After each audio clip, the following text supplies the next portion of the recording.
Good morning! I-discuss ko naman kung paano kumita sa Easyverse 3.0. Alam naman natin na ang pagyaman nasa negosyo. Alam naman natin na kumikita kadalasan mga negosyante. Pero bakit hindi tayo makapag-business? Hindi dahil walang kapital. It's because of our mindset. Ano bang mindset natin mga Pinoy? Anak, mag-aral ka ng mabuti para pagka-graduate mo, maghanap ka ng magandang trabaho. There's nothing wrong for being employed. Kaso nga lang, pag nasa employment ka, you're only there to survive. Kung gusto mo ng time and financial freedom, dapat nasa business ka. At kung magbi-business ka, syempre ang kailangan mo, kapital. Ano ba ang prinsipyo ng kapital? Kapag malaki ang kapital, malaki ang kita. Kapag maliit ang kapital, maliit ang kita. Kapag walang kapital, walang kita. Ito ang negosyo na ipapakita ko sa iyo, ang liit lang ng kapital, pero pwede kang kumita ng malaki. Magkano ang kapital? The capital is only 18,999 pesos. Ang tawag namin dyan is Neoverse Package. Pwede mo sabihin sa akin, Coach Jobs, malaki yan. Yes, malaki yan kung gastos. Pero ang ipang ninegosyo mo, maliit na yan. At pwede mo rin sabihin sa akin, Coach Jobs, malaki yan kung walang kapalit. Ano ba ang kapalit? Number 1, makakatanggap ka ng products na worth 22,000 plus worth of products. Yung products pwede mong gamitin at pwede mong ibenta. But I suggest, bago mo siya ibenta, gamitin mo muna. Isang hirap magbenta ng hindi mo nagagamit. Number 2, magkakameron ka ng transferable scholarship program. Nakipagtaya po ang company for about more than 2,000 schools sa buong Pilipinas na kung saan pwede mo magamit ang scholarship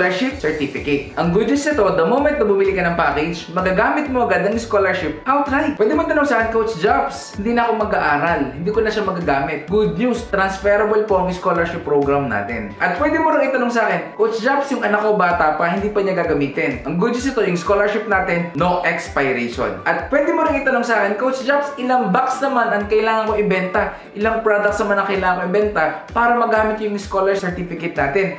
Ang good news, no quota po ito. Kahit hindi ka mag-active, kahit hindi ka na magbenta, the moment na mag-avail ka ng package natin, magagamit mo na siya outright. Hindi mo kailangan maging active distributor para magamit ang ating scholarship. At ang pinakamaganda nito, no maintaining of high grades. Hindi mo kailangan mag-maintain ng mataas na grades para magamit yung scholarship certificate natin. Ang kailangan mo lang is 75% or 3. Basta ipasa mo, scholar ka na ng company. Number 3, magkakameron ka pa ng 25% up to 50% lifetime product discount. Number 4, magkakameron ka din ng distributor tracking center na kung saan dito mamomonitor ang negosyo mo 24/7. Lahat ng inventory, lahat ng sales, everything about your business makikita mo sa distributor tracking center mo. Number 5, magkakameron ka din ng ATM account at dito mo makukuha ang payout mo. At ang payout natin is hindi nga lang weekly, hindi rin po monthly. Ang payout po natin is daily. But because of our newest innovation of our payout, in just a matter of 5 minutes, pwede mo na makuha ang income mo dito sa Easyverse. Number 6, magkakameron ka pa ng free online trainings. Ito po yung maganda sa company natin. Lahat ay tuturo sa iyo everything about your business online. Na kung saan matututunan mo every single detail about your business. And of course, number 7, magkakameron ka ng 2 additional free account. Ang tawag natin dyan is PPS or Performance Privilege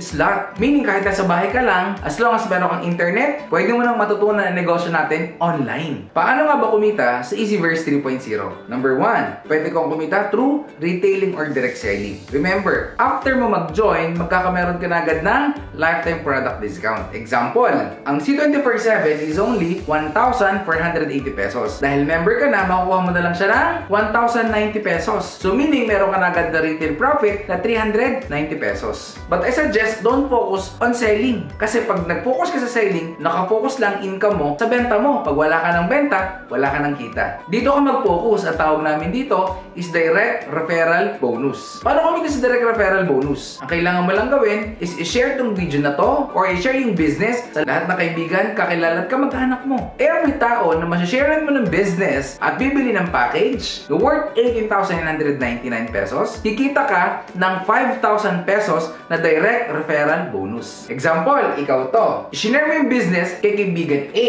Kapag si A nag-join, ikaw kikita ka ng 5,000 pesos. Ito yung maganda, hindi lang si A kaibigan mo. I-share mo rin yung business kay kaibigan B. Kapag si B nag-join or bumili ng package, kikita ka ng additional 5,000 pesos. So meaning, sa dalawang tao na shinare mo ng business at bumili ng package, kikita ka na agad ng total of 10,000 pesos sa direct referral bonus pa lang. Ito yung good news. Since nag-join si A at si B, automatic lalabas na ang 2 PPS mo. mo or 2 free additional account mo na parang ganito.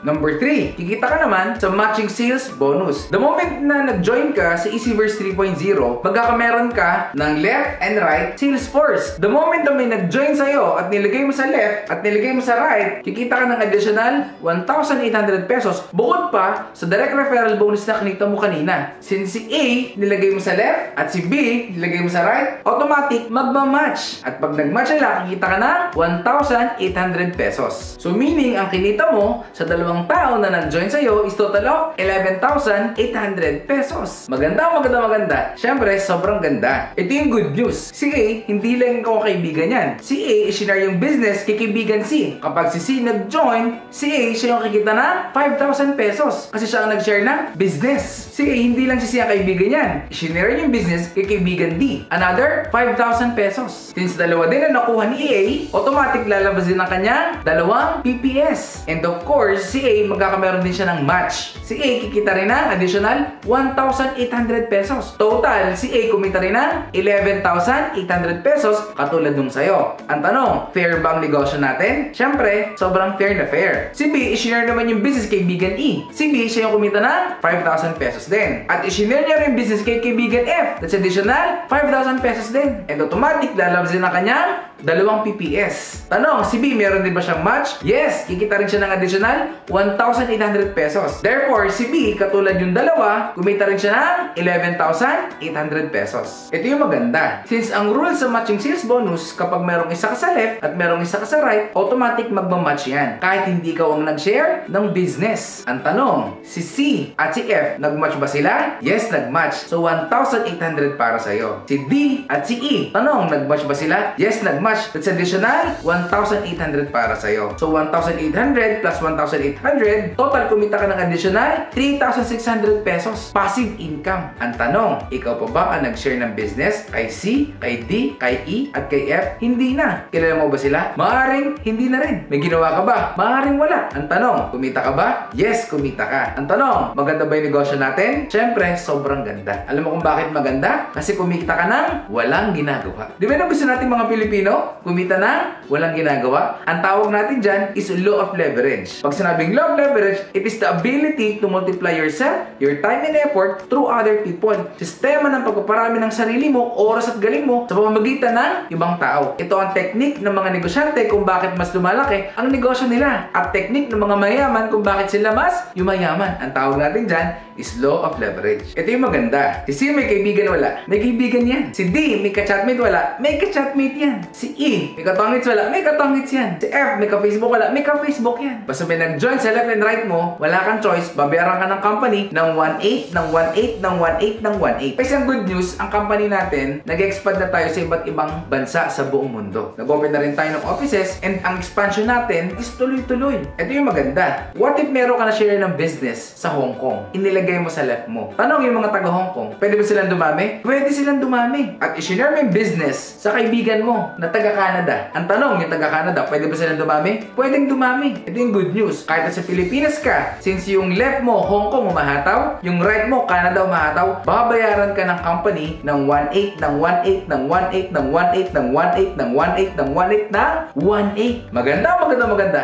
Siyempre, sobrang ganda. Pwede mo sabihin sa akin, Coach Jobs, maganda yan. Kaso nga lang, wala akong pera. Kung sabihin mo sa akin, wala kang pera, good news. Hindi lang ikaw ang mga tao na nagsimula sa negosyo na walang pera. Kasi majority ng mga tao naging successful dito sa Easyverse 3.0, nag-start sila, wala din silang pera. Ginawan lang nilang paraan. Ang sabi nga, okay lang, walang pera. Basta wag ka lang mawala ng paraan. Ang isang bagay, pag gusto, maraming paraan. Pag ayaw, maraming dahilan. Always remember, kung ngayong taon, ang problema mo ay pera, ang tanong, nung isang taon, ano bang problema mo? Hindi ba't pera pa din? Lagi nating tandaan, ang resulta ng ginawa nating desisyon, action, nung isang taon, ito yung ngayon ng buhay mo. Ngayon, kung hindi mo nagugustuhan, ang resulta na meron ka, at ang problema mo ay pera, na. Maaaring no isang taon, mayroon ding in-offer sa'yo na ganitong business. Hindi mo lang siguro ginarap. Kaya ang resulta, yung ngayon. At ngayon, meron na namang opportunity na kumakatok sa'yo. Yung isang taon, hindi mo na pwedeng baguhin ang decision mo nun. Ang good news, yung decision mo ngayon, pwede mong baguhin para maging maganda ang future mo. Pwede mo sabihin sa akin, Coach, gusto ko niyan kaso nga lang, busy ako. Kahit sa totoo lang, wala pong taong busy. It is just a matter of priority. Ngayon, kung nagiging busy ka sa ginagawa mo at sa tingin mo, meron kang personal growth at nagiging okay ang financial status mo, okay yan. At nagiging masaya ka, okay yan. Kaso nga lang, kung sa tingin mo, hindi worth it ang pinagkakabisihan mo, hindi worth it yung effort mo, baka ito yung opportunity na para sa'yo. Sabi nga guys, kung nagiging busy tayo sa negosyo ng ibang tao, hindi ba dapat mas maging busy tayo para naman sa sarili nating negosyo? At pwede ba rin sabihin sa akin, Coach Jobs, gusto ko niyan kaso nga lang mahihain ako. Alam nyo ba guys, ito ang perfect na negosyo sa mga taong mahihain. Bakit? Kasi yung wala sa'yo, pwede mong hanapin sa ibang tao. Example, mahihain ka. I-share mo lang tong business sa mga taong hindi mahihain, sa mga taong walang hiya, makapala mo ka, lahat ng trabaho nila, pasok din sa'yo. At pwede ba rin sabihin sa akin, Coach Jobs, hindi ko yan linya. Sa panahon ngayon guys, hindi na uso ang linya-linya. As long as moral yan, ethical yan, at wala ka nayayapakan tao,